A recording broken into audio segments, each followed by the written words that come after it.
ആ വെല്ലുവിളിയോ അതിന്റെ ഇതുണ്ടല്ലോ സാധാരണ നമ്മൾ വെക്കുന്ന അതൊന്നും കൊണ്ട് വിളിച്ചോട്ടെ.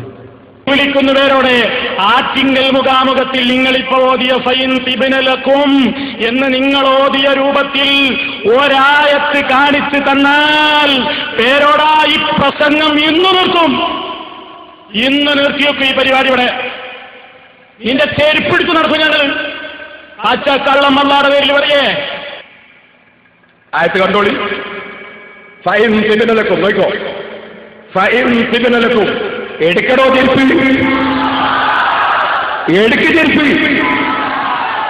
നിർത്തിവെക്കല്ലേ, നിർത്തിക്കോ, ഇന്ന് മുതൽക്ക് നിർത്തിക്കോ പ്രസംഗം. നോക്കോ ഫൈൻ തിബിനലക്കും. ഒന്നും കൂടി വെക്ക്, എല്ലാവരും മനസ്സിലാക്കട്ടെ.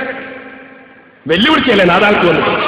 വെല്ലുവിളിക്കുന്നവരോട് ആറ്റിങ്കൽ മുഖാമുഖത്തിൽ നിങ്ങളിപ്പോ ഓതിയ ഫൈൻ തിബിനലക്കും എന്ന് നിങ്ങൾ ഓതിയ രൂപത്തിൽ ഒരായത്ത് കാണിച്ചു തന്നാൽ പേരോടാ ഈ പ്രസംഗം ഇന്ന് നിർത്തും. ഇന്ന് നിർത്തിയപ്പോ ഈ പരിപാടി ഇവിടെ നിന്റെ ചെരുപ്പിടിച്ച് നടക്കും ഞങ്ങൾ. കള്ളം അല്ലാടെ പേരിൽ പറയേ നോക്കൂ. ഫൈൻ തിബിനലക്കും, ഫൈൻ തിബിനലക്കും, ഫൈൻ തിബിനലക്കും. സർവ്വമൗലിമാരും നടക്കും ചെരുപ്പും കൊണ്ട്.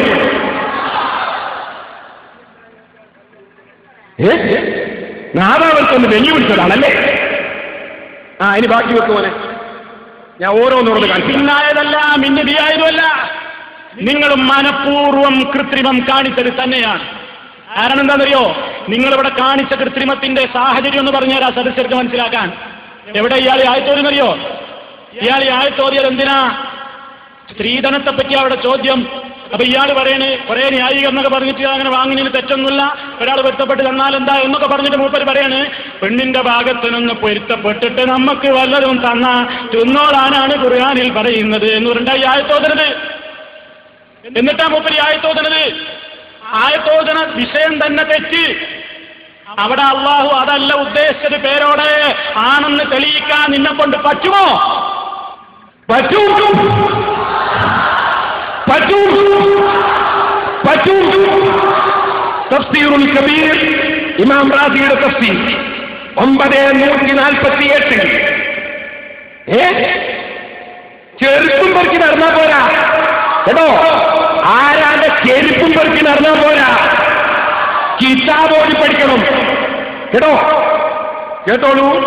ഈ ഇൽം ഇമാം റാസി ഈ തഫ്സീറിൽ പറയും, ഈ ആയത്തിന്റെ തഫ്സീർ ഈ ഇൽം അറിഞ്ഞോളണം മൗലവിമാര്.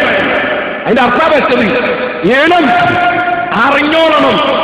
അന്നഹു തആല, നിശ്ചയം അല്ലാഹു തആല ലമ്മാ അമറഹും ബിഇതാഇഹിന്ന സദഖാതിഹിന്ന, സ്ത്രീകൾക്ക് അവരുടെ മഹറുകൾ കൊടുക്കണം എന്ന് കൽപ്പിച്ചപ്പോൾ, ഇവിടെ രണ്ട് തഫ്സീർ ഇമാം റാസി പറയുന്നത്. ഒന്ന് ഭർത്താക്കന്മാർ കൊടുക്കണം എന്നാണ് ഇതിന്റെ തഫ്സീർ. ഒരു തഫ്സീർ. മറ്റൊന്ന് ഭർത്താക്കന്മാരോട് വാങ്ങിയത് രക്ഷിതാക്കളത്തിൽ പെണ്ണുങ്ങൾക്ക് കൊടുത്തേക്കണം, അവർ കയ്യിൽ വെക്കരുത് എന്നാണ് വേറൊരു തഫ്സീർ. അതിന്റെ ശേഷം പിന്നീട് പറയാം അഖബഹു. ഇതിന്റെ മുമ്പ് വിശദീകരിച്ചാണ് ആ തഫ്സീർ. അഖബഹു, അങ്ങനെ കൊടുക്കണം എന്ന് പറഞ്ഞ ഉടനെ അല്ലാഹു തആല പറഞ്ഞു ബിദിക്രി ജവാസി ഖബൂലി ഇബ്റാഇഹാ വഹിബതിഹാ ലഹു. ആ ഭർത്താക്കന്മാർ ഭാര്യമാർക്ക് കൊടുക്കാനുള്ളത് ഒഴിവാക്കി കൊടുത്താൽ അത് സ്വീകരിക്കലും ജായിസാണ്.